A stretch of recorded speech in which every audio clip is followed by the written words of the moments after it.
You can easily amend users' details, such as their name, email address, phone number, product access, user role, and resetting the password in Nexis Account Center under the Users tab. To find the user's details, you can search for them or use the alphabetical list to scroll down the list of users. The default setting is to show active users. If they have already been suspended or deleted, click on the More Filter button and select the appropriate status tick box to show them. When you have found the user details you want to change, click on their name on the left-hand side. You can change the status of a user to suspended or deleted. We recommend that you suspend users if they go on parental leave or secondment rather than deleting them, so that you can easily reactivate them when they return. If a user leaves your organization and is not likely to return, change the status to deleted.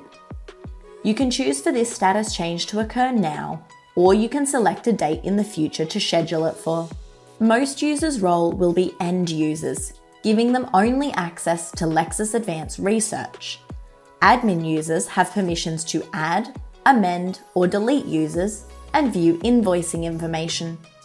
You can make a user an admin by selecting the role drop-down. A user can reset their own password from the Nexis Advanced login page by clicking on the Forgot Password link. Admins can also reset it for them. Click on the Password Reset button to send an email to the user to reset it. Click the Edit icon to amend the user's name, email address, and other details. Only the user can change their user ID by updating their sign-in profile from the More button in the top right-hand corner of Nexis Advanced.